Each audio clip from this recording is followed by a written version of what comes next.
everybody. We're back. My next guest is going to be appearing at the Miami Improv October 2nd through October 5th. Please welcome very funny guy, Greg Giraldo.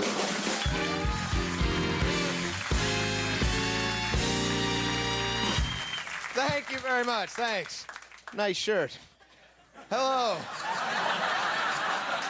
Hello, everyone. Now, I had a... Summer's over, huh?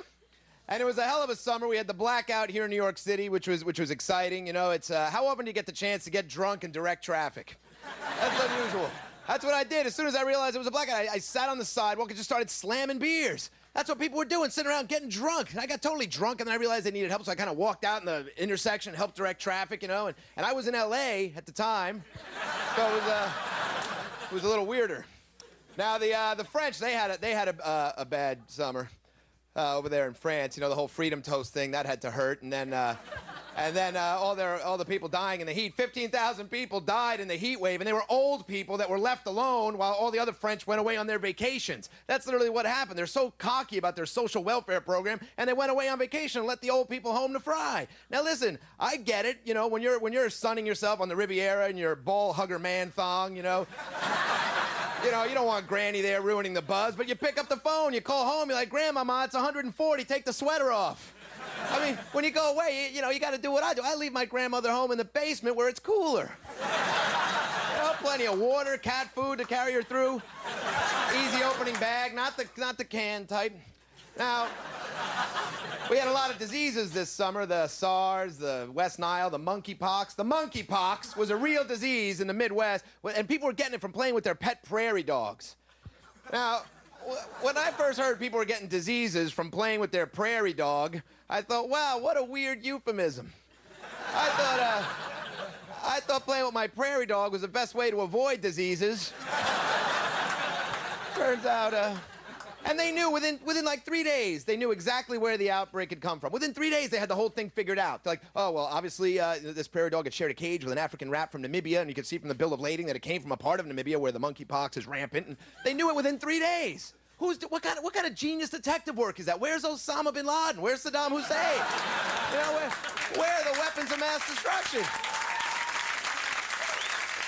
You know, we can't find any of those things, but we find a gopher with the sniffles in a terrarium in Madison, Wisconsin. Where's Osama bin Laden? Remember, wasn't that, he was public enemy number one. We gotta get bin Laden. Public enemy number one. We gotta get him. Then the new season of American Idol came out. We're like, whatever, forget it. Sorry. We should be pretty worried about that we can't find this dude. We're supposed to democratize the entire Middle East, but we can't find an 8-foot-tall terrorist with kidney failure. I mean, the guy's tethered to a dialysis machine, for sake, that he's got to drag it from recording studio to recording studio. That's got to leave a trail in the sand, don't you think? We can't find him? Now,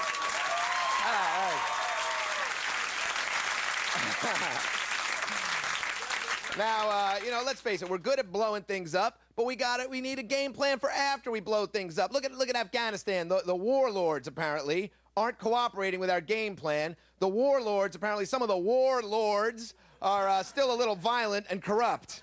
And we didn't see that coming. Now, you know, warlords, they're warlords. Warlords are douchebags. Have you ever met one that wasn't? They're warlords, and they're not gonna stop being warlords. Once you're a warlord, that's pretty much it. That's what you're gonna do forever. You don't go from like warlord to car salesman, you know? Welcome to Crazy Ishmael Khan's. The way I used to slice the ears off my rivals, I now slice prices on all new Mitsubishi Galant. That was a scenario that wouldn't happen.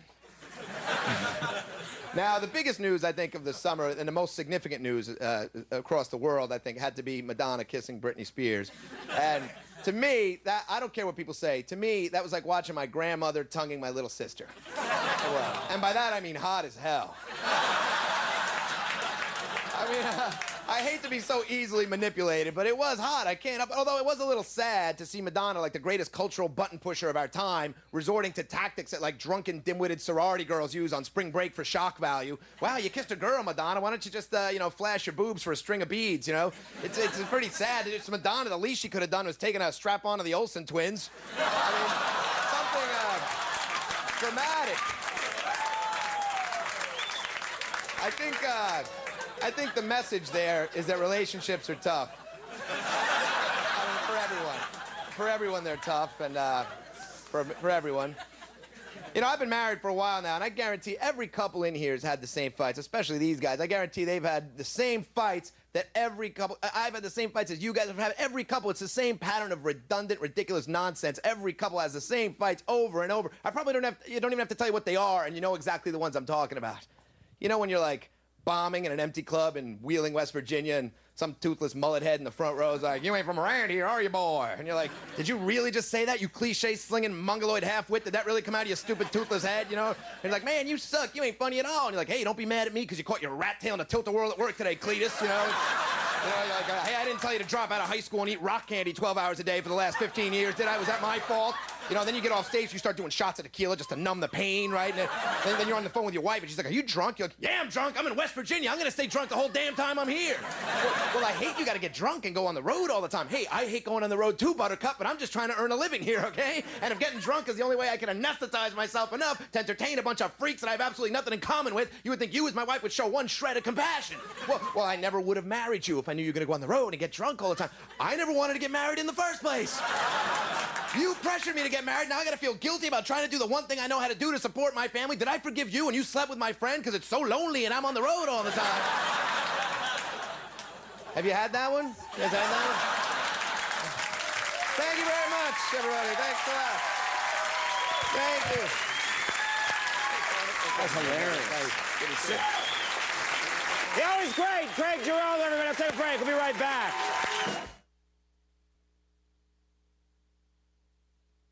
All right, everybody, that's our show. Do want to thank all my guests. Stay tuned for Last Call with Carson Daly. Good night. Have a good weekend. See you later.